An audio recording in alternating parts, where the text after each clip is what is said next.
Hey guys, welcome back. We're glad to have you. Yes. We had a recent experience that we wanted to share. Um, there was one night that our Caleb, so I'm working at nights these days. I work 3 to 11s most of the time.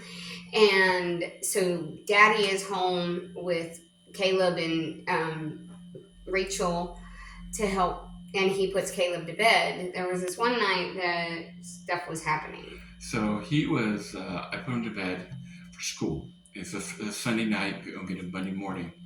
So I put him to bed, and the night was, we started around 8-ish, and as the night progressed, it started to get to 9 o'clock, and it's getting later. And so I was getting concerned that he wasn't going to fall asleep.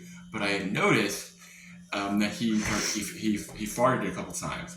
And I'm texting with Meredith here. She's at work, and we're texting back and forth.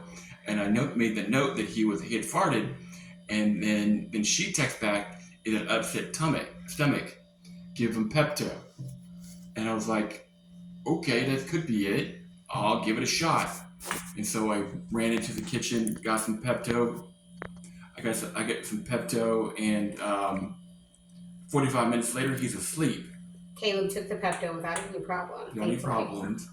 And so again, that was something I was concerned about. Would he take the medicine he's never taken before without any problem? And he did, thankfully. And so that is how it goes with us. We have to, most of the time, one of us has a solution, the other one is clueless. Or we're both clueless and we talk about it and we come together with a solution. But because he's nonverbal, we can't ask him, "Do you have what's, is your tummy hurting?" Your tummy hurting. You can't ask him that and get an answer. And so and being that he's asleep, I can't even look at his. We normally can look in his eyes, look at his face, see his movement, check. The behavior is language, so that's how he communicates with us. And so seeing that he's asleep, I can't see that it's dark. He's in his bed. Mm-hmm. And for our Caleb, when he's not feeling good, his eyes will get glassy, and so that's a sign to us that something's happening. Yeah. And so this is just a picture of how we. So yeah. It's a picture of how we communicate with each other to stay unified, and how our differences can complement each other.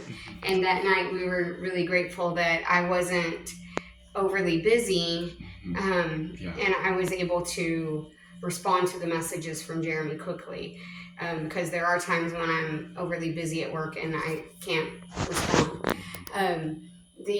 There was also recently, so the beginning half of the month of September, Caleb started having a hard time sleeping, and he had been doing so well, we weren't sure what was going on. And he had gone almost 4 months and without a seizure, and then in August he had a seizure, and then last week he had another seizure at school on Monday, and by the end of the day on Monday, he still wasn't back to himself, and so we ended up taking him to the hospital to get checked out. Turns out he had outgrown his dose of seizure meds, and he had gained 11 pounds since February. So this was September. He had gained 11 pounds. And so that's a thing that if your child is on medicine, it's important to stay in contact with their doctors as they're growing, because their medication dose will likely need to change as they continue to grow. Yeah. And the ER doctors talk to the neurologists at Texas Children's Hospital where we go about Caleb, yeah. and the neurologist at the hospital said, no, he needs a higher dose of the seizure meds. And pretty quickly, once we increased his dose, based on what those doctors said, he's been sleeping better. And so, it's important that when your child is in growth spurts and stuff like that, that you stay in contact with their doctors and the team that you have around you to help you navigate those times. Yeah. But anyway, we just wanted to give a quick update and tell you guys about how we communicate and how our differences balance each other. Jeremy's the more cautious one, and I'm more the one that's like, no, let's go. And he's all about coloring inside the lines, and I'm scribbling all over the page. Yeah. We balance each other. Yeah, and so it helps. Yeah. It really does. Well, we'll be able to give you a video of our favorite guy. He's doing really well. He recently outgrew his sister, which makes her rather sad. But we hope you all have a wonderful day and many blessings. And if you have any questions or comments, put it in below and all that stuff. And have a wonderful day. Bye. Bye.